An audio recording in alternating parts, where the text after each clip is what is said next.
It's a favorite of ours from the Pac-12 Network. He is the great Yogi Roth back on the drive here in Salt Lake. So, Yogi, Utah gets the win over the weekend. It was a really, really fun game to watch. A lot of people around here really excited. Let's just dig right into it. Utah-Washington, your takeaways were what? Well, similar to what you just said, just got done breaking it down, watched last night, watched again this morning, and it was fun. And, both teams, I think, gave at times their best shot and at times hurt themselves, right? You could look at third quarter being one of those, either which way. It's like UW gets the ball back and then two false starts, and they got a chance to extend the lead. And then Utah gets it back, but a turnover, so to me it was a lot of that. But overall, the biggest thing is that this thing felt like a big-time football game because it was physical, because UW came out creative. They emptied the tank.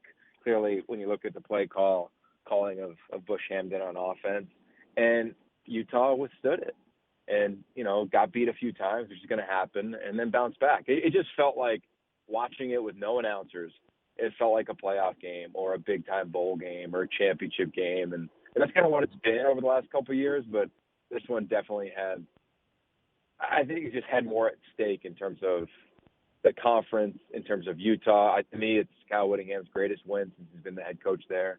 The beating a powerhouse like Washington has been. You look at what they've done since Chris Peterson has taken over, specifically the last 2 years, and the New Year's 6 games that they continue to go to. So it looked big. It felt big. And, studying it, there was a lot of big moments and players who elevated. When did you feel like it kind of shifted back to Utah's momentum? The momentum shifted back to Utah. They came out of the gates. Offensive line for Washington was really doing a great job. Eason was dealing, and then things kind of flipped a little bit. Do you have a specific point in the game where you felt like Utah was able to get that momentum? I don't know. I mean, I think defensively it was probably the pick six, It's probably the time because it was back and forth. It was really the one throw that Jacob Eason threw where, he missed. He got baited on the Blackman pick.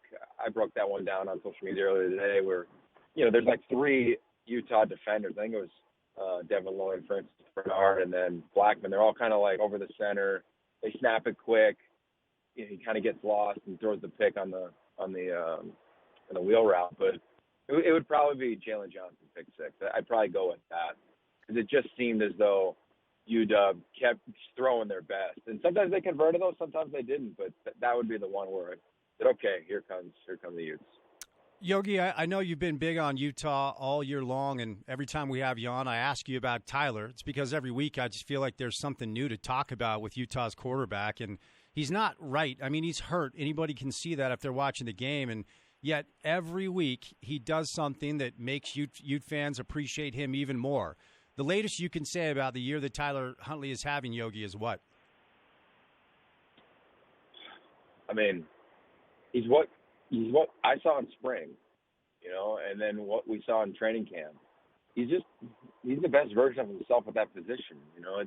I hate to sound redundant, but he's no longer playing catch, in my opinion. He's playing quarterback. You look at him under center. You look at him, with the whole shot throw down the left sideline in the third quarter. Right, that was a throw that he hasn't made consistently in his career heading into this year. Right, you look at the check down on the very next snap. Usually he decides to tuck it and run. Right, it ends up leading to a touchdown. He checks the ball down to his back. I think it was Zach Moss on that one. But that's the point, is that he's seeing things. He's able to turn his eyes to a defense. He's able to have a deep play action drop. He's able to run the option. I think all those things, when you talk to his team and anybody who's around him, they talk about the type of competitor that he is, what he's put into the game. And when he plays and competes, he's playing as though he knows his chess moves. I say it like this. There's a lot of quarterbacks right now in this conference, Keaton Slovis being one of them, who are really talented as offensive players.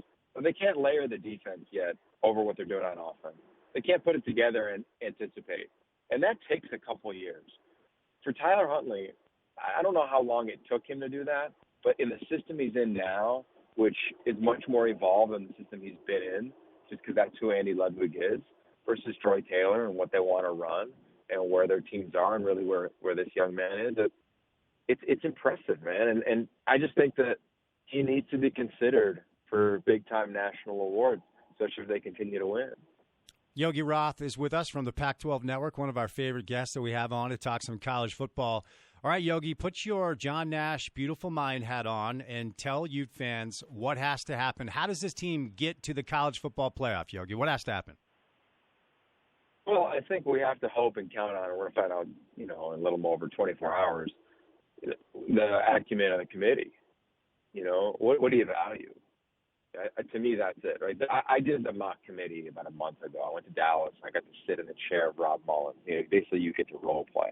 So I got to be the chair and guide the conversation and see how this really goes down. And the biggest flaw, I do think there are two in the CFP process. The biggest one to me is that four best is defined by the committee member, right? So they've got criteria, right? Four things that you look at, one of them being conference championships, one of them being head-to-head matchups, common opponents, right? There's strength of schedule. There's things that they put into consideration.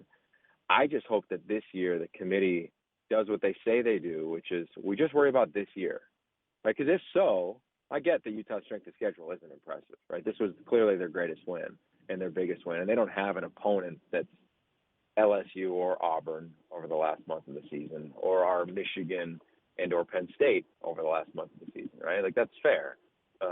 But when you look at them on tape and you look at them and all the tools that they have and how they match up around the country, to me, it's not a huge stretch when you compare them to current one-loss teams. I take them over Oklahoma, let alone the projected one-loss teams.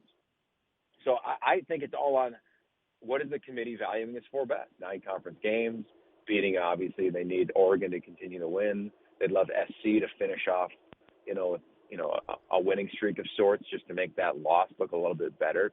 They'll start splitting hairs over losses. But I look at them almost as if, like, let's just say Alabama lost to A&M, right? Kind of that's the SC game. Or, it's a way better loss than Oklahoma's loss if we're going to compare, those teams, Kansas State and USC, in my opinion. But overall, I think they just need Oregon to win, and they need to see where the committee nets out. And I think the committee is going to net out well. I think that all the experience they have in the world of football there, I'd be shocked if anybody on that committee looked at Utah and said they can't play with anybody in the country, because I just don't think that's true based on my experience, what my eyes tell me. So I think we're all kind of hanging in the balance heading into tomorrow night. Tapping into the experience you had with that role play situation with the committee and quite frankly, just the experience you have around this game. If you were, and we started our show out with this today, Yogi, if you were advising the University of Utah as to what they needed to do to garner more attention from the College Football Playoff Committee, so, they leave no doubt, is it improving non-conference? The Utes are going to start a series with Florida, and they're going to take a break from BYU. I mean, the conference will figure itself out. The Pac-12 will be fine. I mean, it'll come back, to where we're accustomed to seeing. So maybe a Washington win looks a little bit better than it does this year. But is it improving non-conference? Like, what would you have Utah do, Yogi? I wouldn't. I mean, look at the world we're in, right? If you just track every team that's undefeated, go back 2 weeks, right? Who played a game? Who played a real opponent, let alone two, in that time period? Very few teams, right? LSU, you got to give them credit. Like, to me, they're the number one team in the country. Ohio State would be number 2. But the rest of them, nobody played anybody. So, like, there's this whole argument of non-con games, strength of schedule needs to be awesome. Like, it really doesn't. You need to be undefeated in mid-October so you're one of the handful of teams that are being talked about. And then let alone November, right? Alabama hasn't played a meaningful opponent that's really special. Like, let alone a conference contending champion yet, right? So we don't really know, but they're undefeated. So we're going to talk about them in great light, right? And the Utah brand is much stronger than, say, Minnesota's right now, right? You look at some of the other teams that are undefeated. So I don't know. To me, there's a world where it's like, if we're going to play non-conference games, then make the other ones layups, just so you're undefeated, right? Because that's the narrative. Like, we're in a world, and I remember asking Chris Fowler this at the spring meetings. I said, it's your job to help shape the narrative of college football, and you guys just talk about the playoff teams. And he goes, yeah, but that's all the fans want. And I said, fair, but you also get to be on the platform that dictates what the fans receive.